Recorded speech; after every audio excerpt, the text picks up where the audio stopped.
6 p.m. It's horrifying, trapped in a confined space with no way out, darkness being the only constant. We thought we would only explore the narrow passage for a while, but as we felt our way around in the darkness, with only the light from our phone screens guiding us, I can't help but feel that whoever, whatever, that was in control of this godforsaken tunnel had meant for us to open the emergency doors and step through it.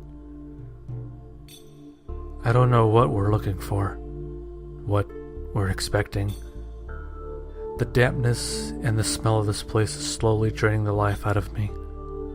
The silence was broken only by the sound of our footsteps on the occasional puddles of water, and with every step that we took, I can't shake off the lingering sensation that someone, something, was watching us. That sensation is so strong that I turned back several times, expecting to see something, but was only greeted by piercing darkness. But that feeling that someone was watching was unshakable.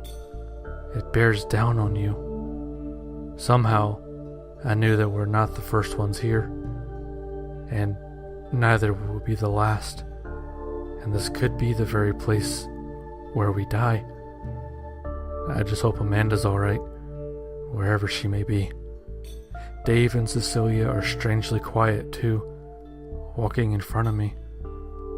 Perhaps they're caught in thoughts similar to mine.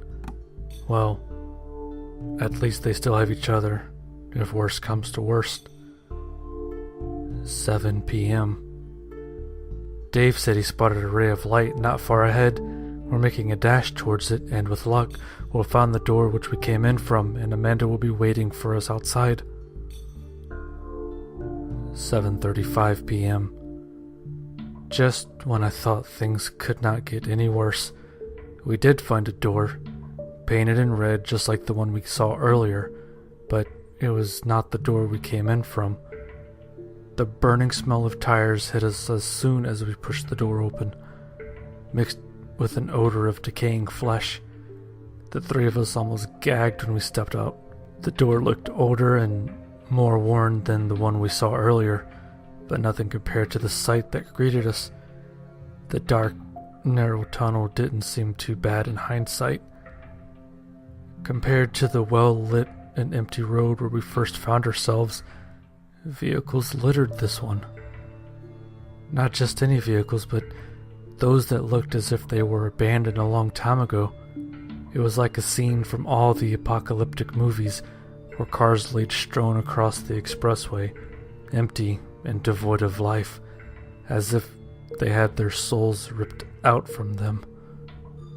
Several had their windows smashed, while others had their paint peeling off. On top of us, most of the lights were broken, with only one or two shining limply. A few flickered occasionally, gasping for the last breaths of life.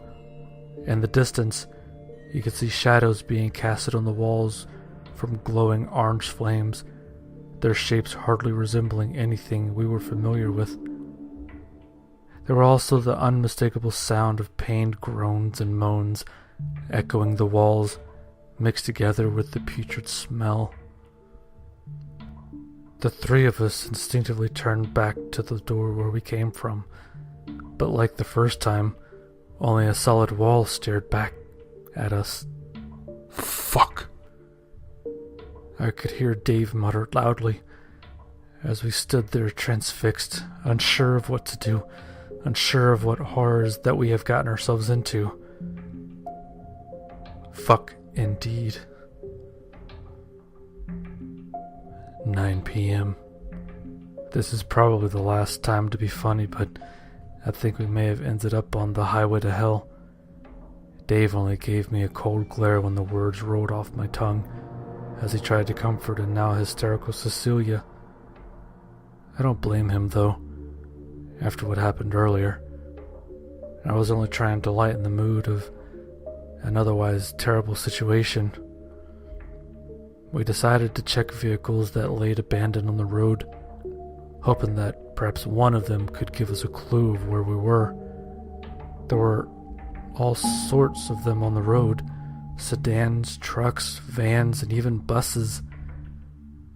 What creeped us out was how the vehicles still had their number plates. They were all different, with different languages. Seems like cars from around the world end up here. Dave quietly observed without elaborating. All of them also looked as if the owners had abandoned them a long time ago, without any indication of where they went. As we moved from one vehicle to another, opening any closed trunks, compartments, and dashboard, the smell and the sound hung constantly in the air, not getting any further nor closer. We were rummaging through our fourth vehicle, an older model of the Ford Mustang, when Dave stumbled across a laminated card in the glove compartment. It was a driver's license bearing the name of Colin Nesbitt, issued in 1971. Dave uttered, "Fuck." Again, albeit much louder this time around. He slammed the front of the car with his right hand, and Cecilia rushed to his side. As she was slowly stroking his back, he turned towards us, his eyes staring into a faraway distance.